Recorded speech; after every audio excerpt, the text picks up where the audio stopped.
Hello, everyone. Welcome to another episode of Rule Number 3, the podcast committed to an asshole-free workplace. I'm your host, Eric Harkins, founder and president of GKG Search and Consulting, and author of the book, Great Leaders Make Sure Monday Morning Doesn't Suck.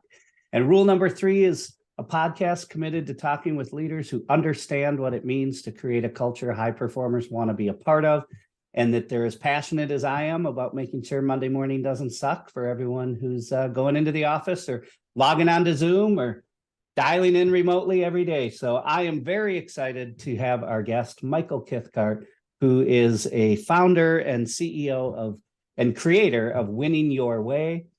You are a high performance leadership and sales coach. You are the creator, as I said, of Wynning Your Way, and we'll talk about that today. You're a podcaster, you're a keynote speaker. I've known Michael for a few years now, so I know this is going to be a fun conversation, and welcome, and I appreciate you being on. Oh, thanks for the opportunity, Eric. I always enjoy our conversations. Yeah, so Michael and I had a chance to meet over coffee, I don't know, a few weeks ago, and I said, we got to have you on Rule Number 3 because we're so passionate about the same things, and you do a lot of work with CEOs and senior level executives on the coaching side. So let me read a little bit about your background. There's some really interesting things that we'll jump into, and then we'll be off and running. So prior to starting kind of your own coaching firm and doing your podcasting and keynote speaking, you have a very cool background. COO at Women Venture, CEO advisor at the Bailey Group. You started your career in sales and executive roles, coaching roles at Clear Channel Communications, strategy and sales at Caravel Marketing, and a partner at KRW International. So a lot to talk about. My first question about your background. So you start in sales, and then from what I can see from your profile, you moved into an executive coaching role from a sales position. So tell us a little bit about how that evolved. Did they ask you to do that? Is that something you were passionate about? And you said, hey, I think I can take what I've done in sales and turned it into coaching. I'd love to hear a little bit about your background. Oh, well, thanks, Eric. Yes, there were some years in there, right? I did start off I started in sales, actually selling books door to door my freshman year of college with the Southwestern Book Company. I always get excited when I run across people that got their start that way.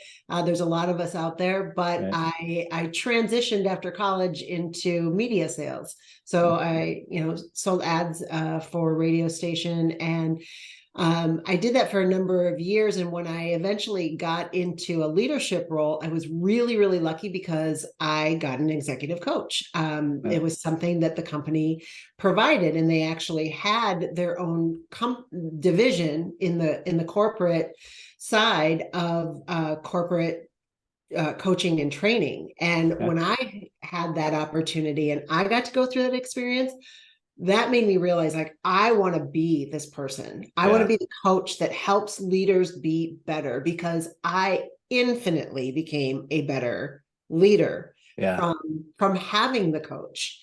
And it took years of lobbying on my part because it was the best job in the world. And everybody that was a coach there, nobody left until one day they did. And I got the opportunity to become a corporate executive coach. Awesome. And you obviously carried that through for the rest of your career in one way or another, either formally or, informally. And now that's what you do mainly full time. So, I know you, we've known each other for a few years, but for those, who are listening in and don't know about you, tell us a little bit about what you're doing. And Winning Your Way is such a powerful tool that you created. So tell us a little bit about your current role and the Winning Your Way approach.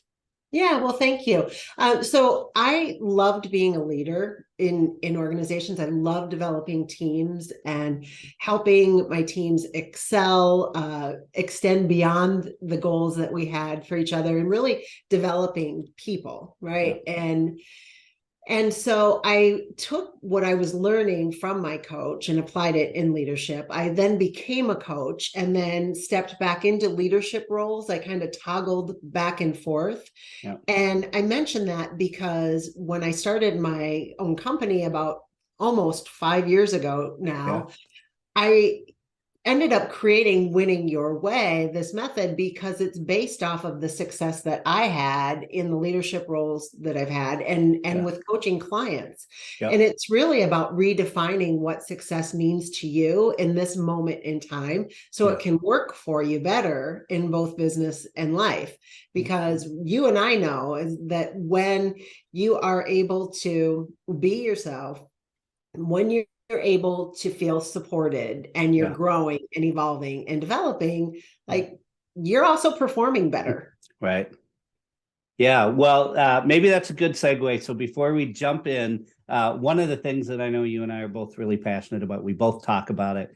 I always talk about the fact that I think a good leader takes time to get to know their team, but a great leader takes time to let their team get to know them. And we both have kind of an interesting approach to this concept of get to know you. And you've written about it as well. So we thought we'd try something. You're the first person that we've done this with. And it's sort of a, hey, 10 questions to get to know Michael Kithcart. So we're going to have some fun with this. So the first one, very important question. What is your favorite pizza? And I'm talking about like a location. If you could go get a pizza somewhere, who makes the best pizza? I love pizza. Like, pizza is the thing It's my weakness. That's why it's my number one question. So I could eat it every day. And I have lots of favorites, but my go-to, like my absolute favorite is the Puccinella at Punch Pizza. Okay. All right. And not everybody knows about the Puccinella. No, is it like a secret? It's not even on the menu. You got to do a secret handshake, or is it actually on the menu? Well, sort of, except I think they have it on the menu now, but they didn't at first. But they take their salad, like take the punch salad, and then they take the pizza crust and they puff it up, and then they shove the salad inside of it and cut it into pizza wedges. And you're basically eating like a pizza salad. It is the best. I like it. All right. So second question, which is a follow-up to the first question. Yeah. Is it okay to put pineapple on a pizza? No. Absolutely not. No. Correct answer. I couldn't agree more. Never understood it. So perfect. All right. Question number 2, apples or oranges? Apples. Window or aisle? Ooh, window. Cats or dogs? Dog. I'd say cat, but that's okay. What is the best candy bar? Oh, I love Bounty bars. Ooh, okay. I am a candy bar aficionado, so that's digging deep. I like it. Yeah. All right. Not the usual, not the top 3. No. Okay. If your guilty pleasure, if you had a bowl of cereal. Ooh, not a cereal eater. Okay. As a kid, did you have a Lucky Charms or never been much of a Grape Nuts? Okay. All right. What was your first car? It was a 1960 Ford pickup truck, camouflage with the shifter on the floor. Wow. All right. And I am not that old. I am not that old. You're not that old. It was like our side car. Okay. And that was the first thing that my dad would let me drive. I love it. What is the first concert you went to? Oh, easy. Prince, Purple Rain, St. Paul Civic Center. I was 14 years old, living in Fargo, North Dakota, and my parents let me take the Greyhound bus to go stay with a friend that had moved to Eden Prairie to go see Prince. Still the best concert. I was going to say you set the bar pretty high in your first concert. So I did. Mine was Bon Jovi, also 14 years old, and that was when I was 14. That was a pretty good concert. But Prince, that's tough to beat. Yes. Last question: which fast food restaurant makes the best French fries? I hate to tell you this. I'm like anti. Are you not a French fry? No, I'm anti fast food. Okay. So I don't know. All right. Well, we'll say McDonald's because that's the correct answer. So we'll just leave it at that. No. I would tell you it would be like something off brand. Yeah. I don't know. Although the rosemary fries at Smashburger are pretty good too, but I try not to eat too Ooh. many of them anymore. So, Ooh. Okay. um, I'll have so to take that tip from you. yeah. Well, now I'm going to Punch Pizza for lunch, so we got that out of the way. So that's good. Um, so let's jump into it. This really, this is intended to just be a conversation around really ultimately, I'm kind of asking the same question with every one of my guests. Why are we still talking about workplace culture, right? And, I had this super humbling opportunity a few weeks ago to speak internationally, and that was my first chance to do it. And it was just kind of a cool experience. But I had this woman who lives in Europe who came up to me and said, what I really like about the title of your book, Eric, is that you could have written it 30 years ago, and I bet you'll be able to write it in 30 years. And while I guess that's good for the book, it's kind of a sad, but I think really true statement. You're working with dozens and dozens of senior level leaders across lots of different industries. Why do you think? Because I think she's probably right. And why would I be able to write that book, 30 years from now? What do we need to do to start moving that needle? It's a big question. So Yes, it's a big question because it's about so many things, right? I mean, maybe there's a book in narrowing it down to one thing. I mean, your book tells what makes people want to come to work. And so I would say we keep having the conversation because we require different things of leaders. So even though the title of the book was relevant 30 years ago, what leaders needed to do to be effective and to get, their outcomes from their leadership teams and overall goals and everything was different. It was simpler, it was easier, right? Like there weren't so many considerations. Now it's like incredibly complex, and leaders need to be versatile, and they need to figure out how to keep people engaged and moving forward, even when there's so much uncertainty. Yeah.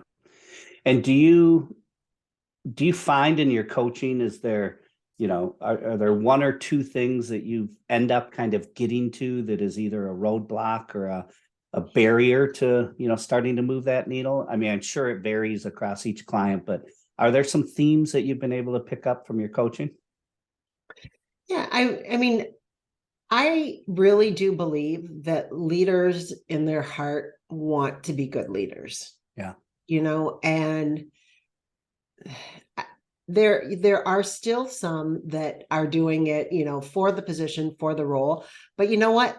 I don't know about you, but I don't work with those leaders because leaders like that don't want to evolve and grow. They aren't looking for a coach to help make them and their teams better. So the only people I engage with are the ones who are already pretty committed to like, what is going to make a difference for us to be able to get next level results. Right. So the number one thing I see is like, there's a willingness. There's a curiosity. Right. So, hey, what am I not aware of? Where are blind spots? Maybe I'm coming in and helping, making recommendations because there's things that I'm seeing that they could do that would make a difference. Right. So it starts with that. And then there has to be an alignment. We all run into that too. Like oftentimes, like the exec team isn't aligned. So if they're not aligned, the rest of the organization doesn't know what the heck to do. So if I was going to say one thing, like land on a clear vision, communicate it to a degree that you feel like it is ad nauseum. Right. And talk to your people. Well, and I think you touched on something that's really important that we don't talk about much, that, the importance of, even if it's an appearance, the importance of an aligned leadership team. And when I say the appearance, I started my career at Target Corporation, super lucky to learn, both operations and HR there.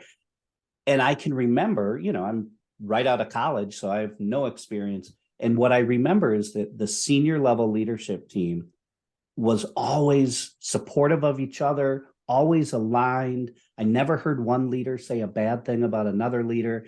And then I left Target and I went on this incredible journey in a lot of different companies. And that wasn't always the case. And I can remember having a couple of moments where I thought, this SVP is just openly talking about how much he doesn't like this SVP in front of about 40 of his, team members. This can't be good.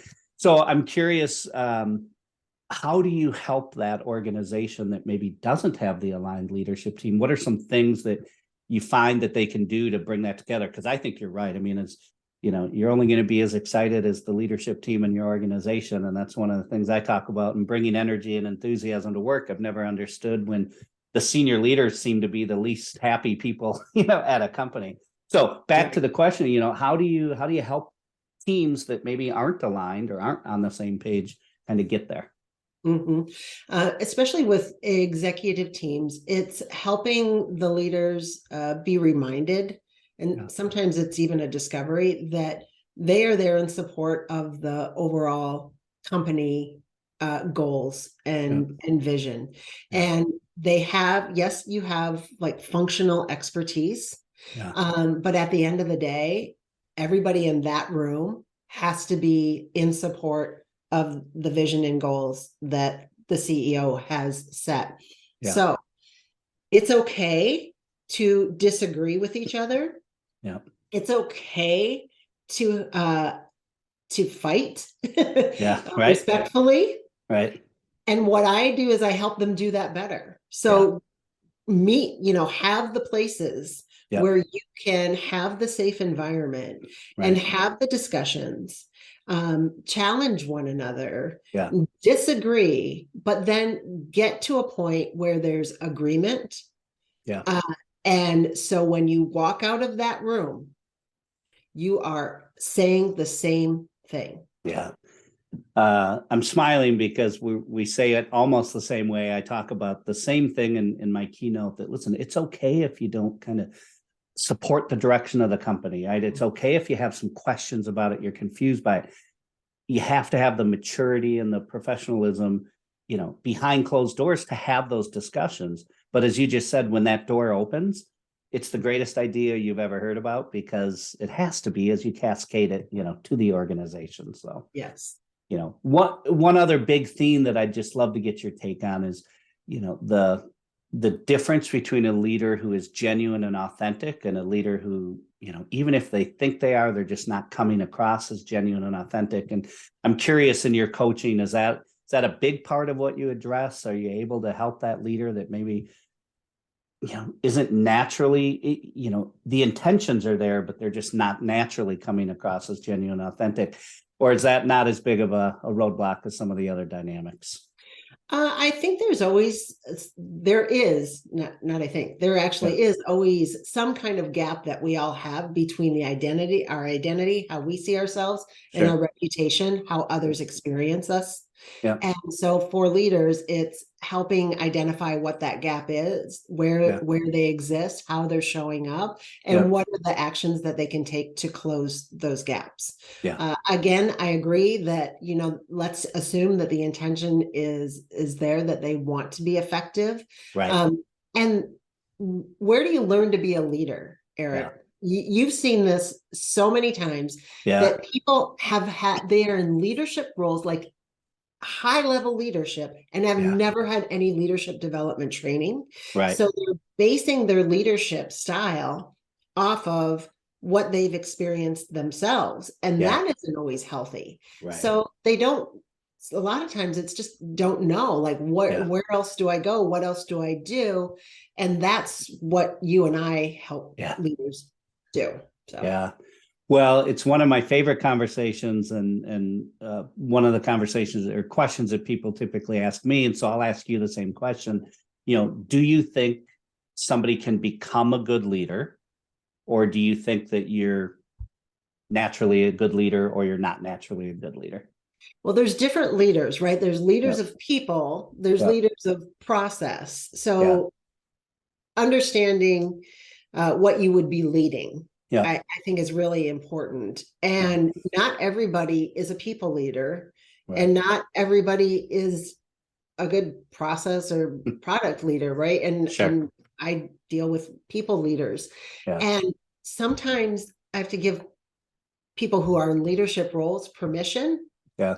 to recognize and get okay with the fact that they aren't a people leader. Right. And that they will be much more satisfied if they get put back into an individual contributor role in some way, shape, or form, or they don't have people directly reporting to them. They could still be, entitled leadership, whatever, whatever's going on in the company. But that's important first. Yeah. Then once there's a willingness and a desire, then yes, people can grow and evolve and become effective leaders, but they have to go through that criteria first. Right. Well, and I would say I agree with all that. I also think there's core components of what, in my mind, being a good leader is that I don't think you can necessarily be taught. You can be told, but you're either the type of leader who walks by the receptionist every day and doesn't say hello, or you stop and engage with everyone because you have respect for every person, regardless of, the title.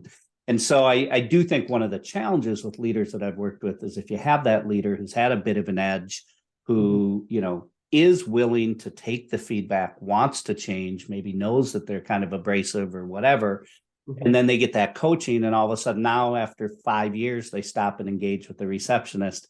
They have to be really humble in owning that I haven't always been good at this. I do think people are willing to give someone a chance, but if all of a sudden the next day you just show up and start engaging with people that you've ignored for a year or 2 or 3, and everybody in the company knows you got feedback that you need to start engaging with people, it has to be something that back to that genuine and authentic. And I would assume you agree with that. It can't be forced. So. Yes. And the bridge between that is vulnerability. It's having a willingness to say, hey, I've gotten some of the feedback that I'm not as engaging, that I can be polarizing, that I'm intimidating, that I'm whatever. I want you to know that I hear it and I'm working on it. So I'm asking you to give me feedback, to give me a signal, to I'm asking for your help. Yeah. And that, when I've walked leaders through that and we've crafted what's the wording that feels right for them, and they've shared it with their teams, they are overwhelmed by the positive support that they receive and continue to receive as they do their work. Sure. Yep, absolutely. Well, one of the things that I've always enjoyed about our conversations that I think you and I are very aligned on is, energy, enthusiasm, the importance of positivity in, your approach. And you talk about it. I think you've written some blogs on this, how to create more possibilities with positivity. I'd love to have you talk a little bit about your belief in that area of how positivity can really, as you say, create more possibilities. So. Yes. I just, my friend Paula Beadle and I just did a workshop for the Sponsorship Marketing Association, exactly on this topic. Awesome. And there's this fine line, right? Of it's not Pollyanna, because I very much believe that I am a realist. Yeah. And have days where I am even pessimistic. Sure. But I do not wallow in that. I do not dwell in that. Yeah. And it really comes from the mindset of being able to control what you can control. Yeah. I mean, if I'm really just boiling it down, going to the studs here, and when people can get reminded that there's always something that they can find that's going well, even when they kind of got handed a shit sandwich, right? There's something good that can come out of it. There's something in their life that is going well. And ground yourself in that. It starts to help you see the other things that are going on around you a little bit differently. Yeah. And so that's the premise. Yeah. as a father of two, now young adult children who are starting their careers and figuring out what they're going to do, if I could wish one thing on anyone, right, it's that ability to see the lesson or the positivity in every or the positive outcome in every situation. And I was just listening. It's irrelevant of who it was. I just happened to be listening to a podcast, but it was Matthew McConaughey who was talking about his grandfather. And in one of the greatest lessons he ever learned from him, his grandfather told him once, "I've had a lot of crises in my life, and most of them never happened." Right. And it's like, how do we take that and help people in their 20s understand that worrying yeah, is the most ineffective use of time, right, because 97% of what you worry about never even happens. 97%. I didn't make that up. But that is a research statistic. Yeah, and it's just such a powerful concept. And so is that an outcome of winning your way, or is that a core component of it? Stop worrying. I mean, I don't want to oversimplify it, but the ability to move past getting caught up in what ifs and just focus on what's happening right now. So yes, I mean, the biggest piece about winning your way is with a why, because it's all about you, right? It's like, it's crafted for you, it's about you, it's in service to you, and you are your biggest champion and your biggest villain. And where that resides is between your ears. Right. And a lot of the groundwork is aligning your thinking and your identity to the outcomes that you want.